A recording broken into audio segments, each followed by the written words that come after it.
بدونیک هر گونه باید کشید، ز هر شور و تلخ بباید چشید.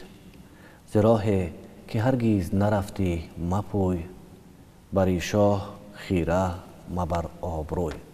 بیننده عزیز سلام، برنامه نوبتی داستان است.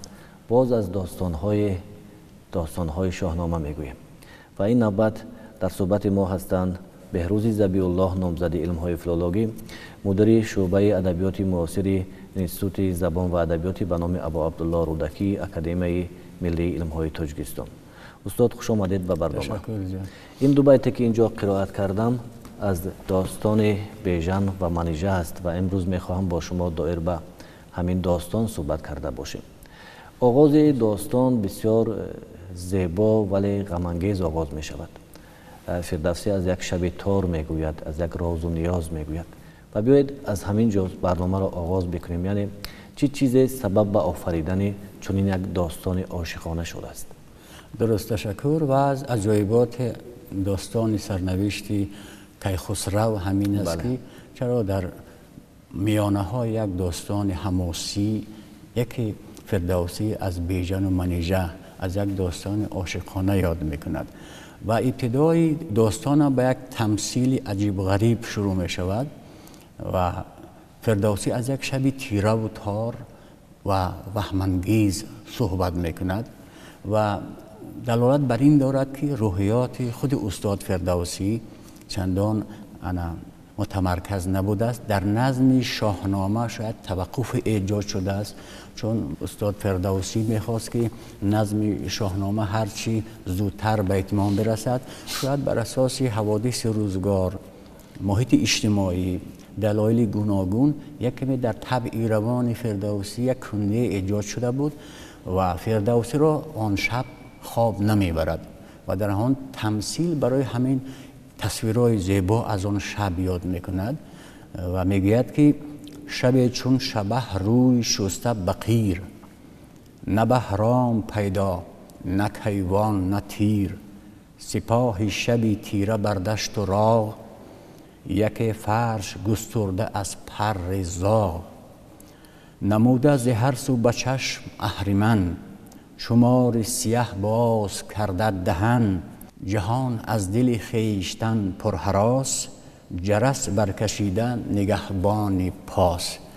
بسیار تصویر وهم‌انگیز بکند، میگه حتی طبیعت و جهان از اون حالتی که داشت از خودش میهراسید و خوابش نمیبرد تا اینکه همسرش را، بانوی کدبانوی خاندان را دعوت میکند و از او میخواهد که شمع و چراغ روشن کند در این شب تار تا یک افق پدیدار شود و همسرش حیرت زده میشود، میگه در این دل شب وقت خواب و آرامش و آسایش است، نه وقتی بیداری.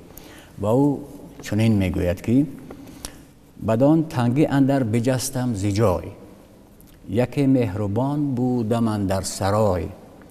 مرا گفت شمعت چی باید همه، شبی تیره خوابت بباید همه. بدو گفتم ای بوت نیم مرد خواب، یکی شمع پیش آر چون آفتاب. بیاورد شمع و بیامد به باغ، برافروخت رخشنده شمع و چراغ. میاورد و نار و ترنج و بهی، ز دوده یک جام شاهنشهی.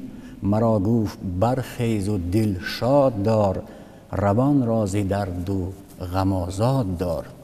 یعنی آن شب تیره و وهم‌انگیز را بانوی فردوسی برای او چون روزی روشن مبدل میکند.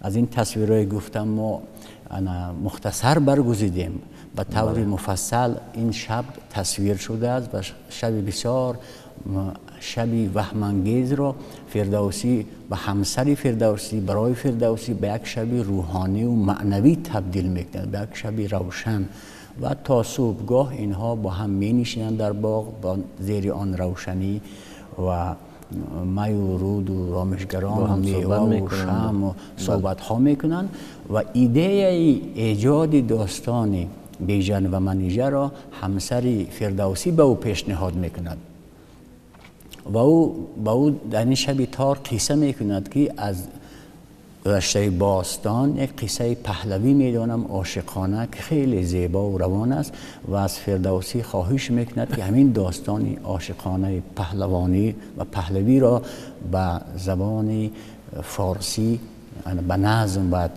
به خاطر خودم ایجاد کنه و فردوسی گوش فرا میدهد. بانویش در دل شب این قصه عاشقانه را با او بازگو میکند و نتیجهش میشود همین داستان بیژن و منیژه بهترین داستان عاشقانه و زیبا که در شاهنامه فردوسی به یادگار مانده است. خوب استاد، بیژن پسری گیو بود. گیو داماد رستم، همین گونه دایر به چگونه زمان کودکی و تولید بیژن سخن نامده است در شاهنامه و چگونه می شود که بیژن در همین مجلسگاه شاه معرفی می شود. سوژه داستان از این گونه شروع می شود که همچنان که در دیگر داستان ها هستند، در یک محفل بزرگان نشسته بودند، کیخسرو بر روی تخت و تمام بزرگان نشسته بودند. از یک قطعه از گوشه دوردست ایران زمین گروه به دادخواهی می آیند و آنها را به دربار راه می دهند و این دادخواهان خودشان را معرفی میکنند، میگن ما در یک منطقه بین ایران و توران که شهر آرمان یا ارمنیا نام داره زندگی میکنیم و آنجا کشتزاری بسیار زیبا داریم، اما گرازان این کشتزار ما را حمله میکنند و ما را بسیار در رنج و عذاب هستیم و از شاه کیخسرو درخواست میکنند که یک چاره بیندیشد و آنها را از شر گرازان نجات دهد. شاه کیخسرو با این سرلشکران مراجعت میکند که چیکار کنه و کی است از بین شما شیرمرد و جوانمردی که آماده باشد که به این مردم بیچاره کمک کند و آنها را از این رنج و درد نجات دهد. در بین همه اون بزرگان که ما ذکر کردیم از همه جوانتر بیژن بود، فرزند گیو گودرز و این بیژن پیش از همه بلند می شود و کمر همت می بندد. به کیخسرو میگد که من آماده ام که انا رفته همین مردم ارمنیا را از این درد و رنج نجات دهم. خب اینا دو نفر با همراه مردم ارمنیا میرن به همان سرزمین و وقتی اونجا میرسن گرگین میلاد از بس که رشک به بیژن رشک کرده بود و بخیلی پیدا کرد که همچنین جوان این ایدا را کرد و مقام خود را در نزد شاه کیخسرو بالا بود و نقشه داشت در دلش میخواست که در همین جنگ گرازان بیژن کشته شود و او با سری بلند به ایران زمین برگردد.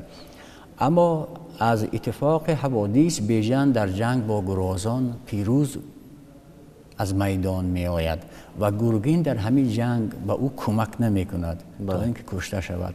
به هر سختی که اونجا تصویر شده است بیژن از پیروزی میدان می آید و گرگین ناراحت می شود و باز یک نقشه و نیرنگی تازه می بافد و این نقشش این است که با او پیشنهاد میکند که در این نزدیک ها در مرز توران مرغزار بسیار زیبایی هست که آنجا گاه دختر افراسیاب منیژه با جمله ماهرویان و ندیمانش برای سیر و گشت می آیند. یکی دشت بینی همه سرخ و زرد، کزو شاد گردد دل راد مرد. همه بیشه و باغ و آبی روان، یکی جایگاه از دری پهلوان. زمین پرنیان و هوا مشک بوی، گلاب است گویی مگر آب جوی. خرامان بگردی گلان بر تذرو، خروشیدن بلبلش شاخ سرو.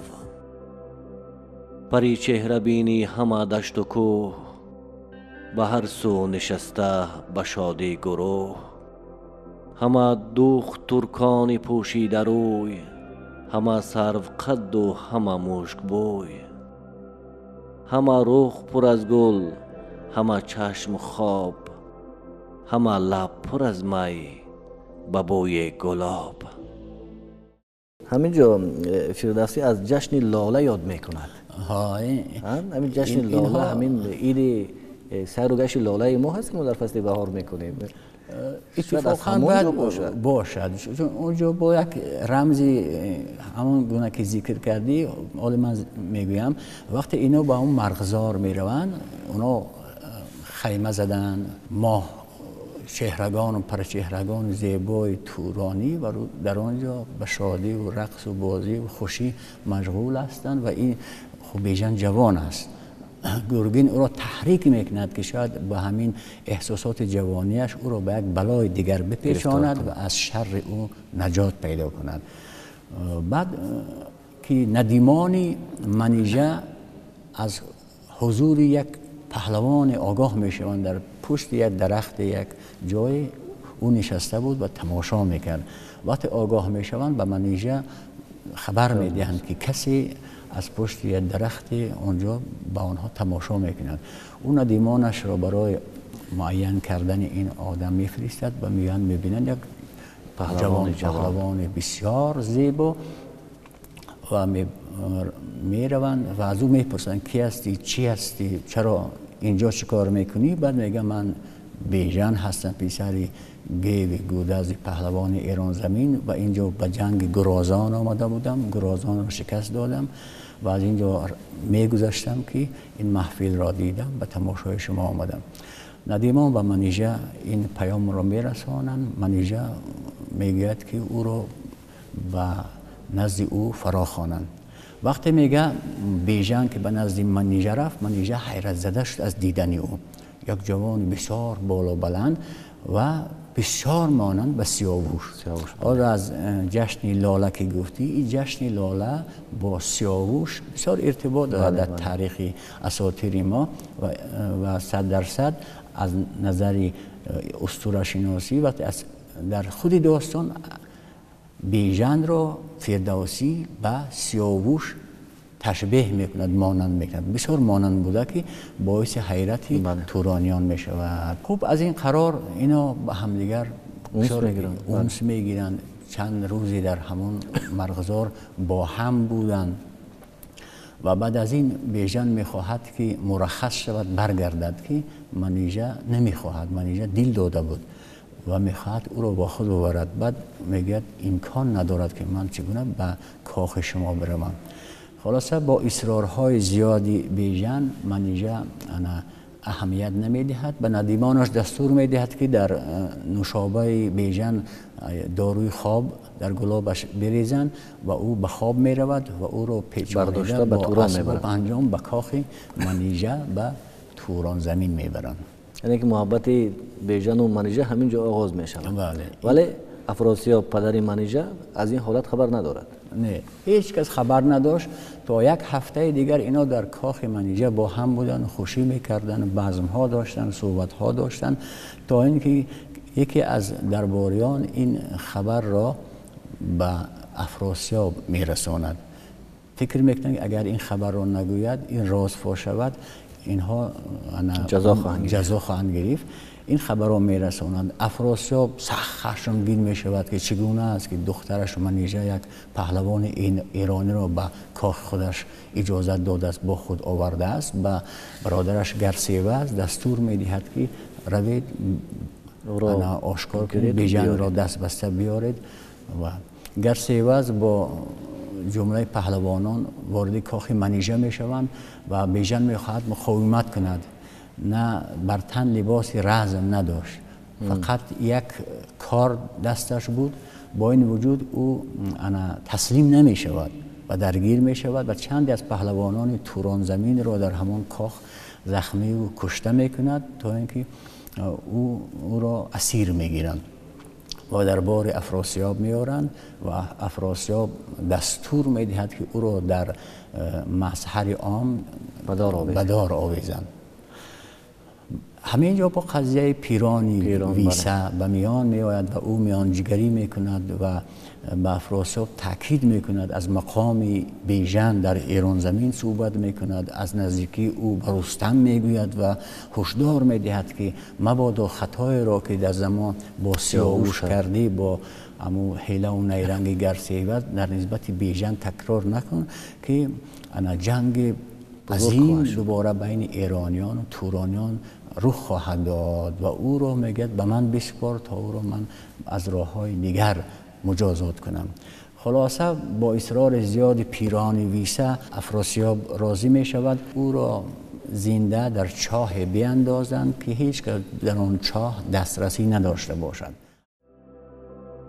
کشان بیژن گیو از پیش دار، ببردند بسته بدان چاه سار. زی سر تا به پایش به آهن ببست، برومی میان و به زنجیر دست. نگونش به چاه اندر انداختند، سری چاه را سنگ برساختند. وز آنجا به ایوان آن دخترش، بیاورد گرسی وز آن لشکرش. منیژه بیامد به یک چادرا، برهنه دو پای و کشاده سرا. کشیدن دوان تا بدان چاه سار، دو دیده پر از خون و رخ چون بهار. از سوی دیگر انا افراسیاب منیژه دختری دوست داشته و زیبای خود را از دربار میراند، برای که منیژه از بیژن دست نمی کشد. بله. و بیژن را در اون چاه عمیق می اندازند و سنگ بسیار کلانی را در سر چاه محکم می کنند.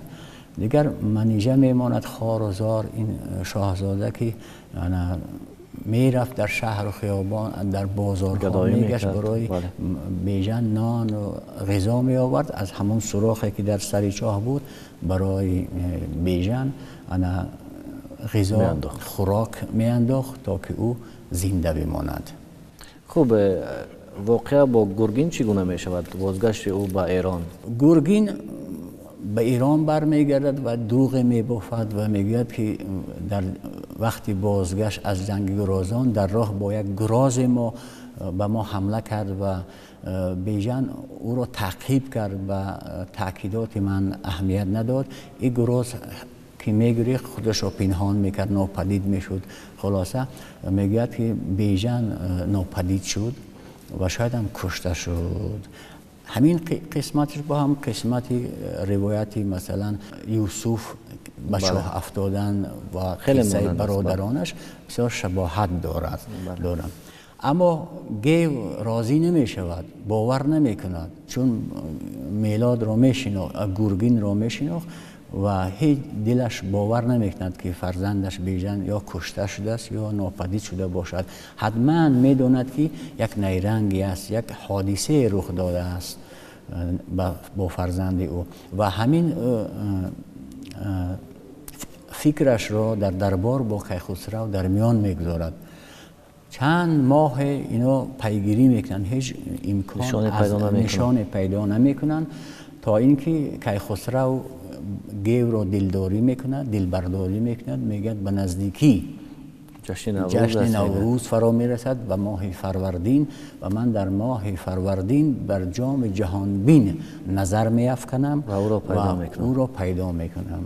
این یکی از رازهای زیبا. همین گونه چند ماه سپری میشود و در روز نوروز گیو به دربار کیخسرو میرود، دوباره از بیژن یادآوری میکند که این چند ماه بینشانی ما را آزرده کرده است. شما وعده داده بودید که در نوروز در جام جهان بین نظر میافکنید و کیخسرو طبق وعده کرد، از بزرگان خواست جام جهان بین را آوردند و گفته میشود در ماه فروردین در آغاز نوروز کیخسرو که به این جام نگاه میکرد تمام اوضاع جهان را در همون جام میدید. بله. و در جام میبینن که بیژن زنده است و در چاه اسیر و پس دقیق میشود که گرگین میلاد دروغ گفته است و خیانت کرده است.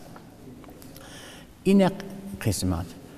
بعد مسئله دیگر این است که حالا بیژن را چگونه نجات دهیم.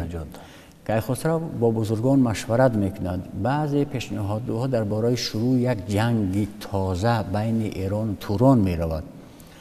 اما وقتی با رستم این موضوع را میگن، رستم مسئله جنگ را رد میکند، میگوید که ما نباید جنگ کنیم. بعد اون پیروزی که کیخسرو بر تورانیان آورد دیگر ضرورت جنگ نیست و او پیشنهاد میکند که با حیله و تدبیر ما باید بیژن را از این چاه بیرون بیاریم و از کیخسرو درخواست میکند با او 10 شتر بار گوهر و صدها شتر انواع دیگر کالا تهیه کنند و رستم با 7 پهلوان به سمت توران حرکت کند در لباس بازرگان، یعنی همچون سوداگر.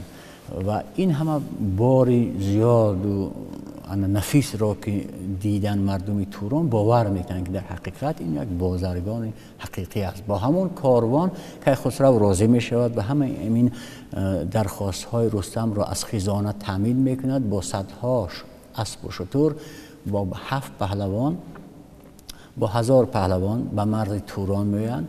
رستم 1000 پهلوان را در مرزها تقسیم مستقر میکند و برای روزی مبادا میگوید شما منتظر پیام من باشید. فقط با 7 تن وارد خوتن میشوند. در فردوسی گفته در خوتن هست جایی که افراسیاب و منیژه زندگی میکردن. و وقتی با این همه بار نفیس و زیبا وارد شهر میشود، ولوله در شهر میاد دیگه و همه باور میکنند. بعد این بارها رو به سودا میگذارند. اما رستم در فکر این است چگونه بیژن را پیدا کنند.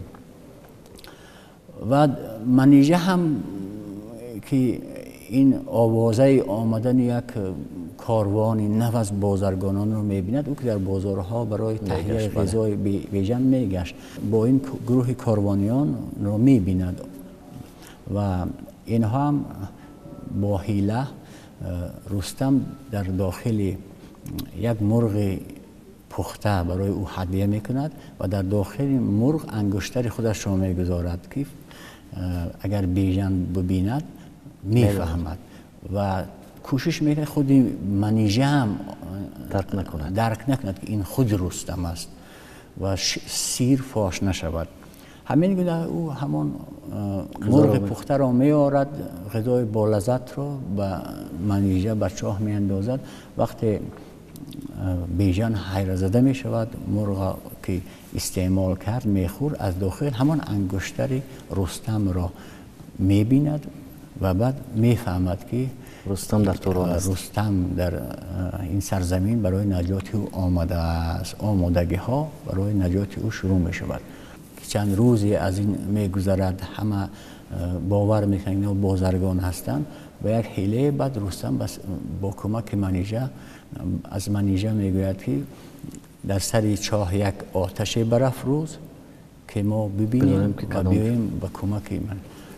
منیژه هم با دستور رستم بعد منیژه آگاه می از طریق بیژن میفهمد که اینها رستم است و گروه پهلوانان ایرانی برای نجات او آمدن و اما این سیر را میگوید که باید فاش نکنیم. و رستم به منیژه دستور داد که وقتی در یک فرصت مناسب یک آتش برافروز تا ما چاه را پیدا کنیم، بیاییم و نجات دهیم. منیژه هم یک آتش برمی افروزد در یک شب خلوت و رستم شبانه این آتش را میبیند و جای چاه را پیدا میکند. از طریق آتش میرود به سر چاه که او سنگ عظیم و کلان را میبیند که هیچ کس توانایی او را از جا به جا کردن نداشت و رستم با یزدان مراجعت میکند که به او یک زور و توان بدهد که همین سنگ را از جا به جا کند. و در شاهنامه آورده است که زیزدان زورآفرین زور خواست، بزد دست و آن سنگ برداشت راست، بینداخت بر بیشه شهر چین، بلرزید از آن سنگ روی زمین. تصویر زیبایی قدر سنگ کلان و وزنین و سنگین بوده است که وقتی رستم او رو پرتاب میکنه به سمت بیشه میگه زمین میلرزد، زمین لرزه میشود. این میخواد که توانی رستم، قدرتی رستم را به نمایش بگذارد فردوسی با این تصویر زیبا. خلاصه بیژن را نجات میدن. در همین جا با یک اپیزود بسیار زیبا است که این داستان را در برابر عاشقانه بودن یک داستان معنوی عارفانه هم میکند. میگه وقتی که رستم بیژن را با رسمان از چاه میکشید، در لب چاه که آمد گفت به شرط شما را از چاه آزاد میکنیم که گرگین میلاد را ببخشید. و بیژن جوان خشمگین شد، گفت هرگز او را نمیبخشم بلکه او را خواهم کشت. رستم گفت دوباره طناب را بند را سرازیر کرد و به زیر چاه انداخت.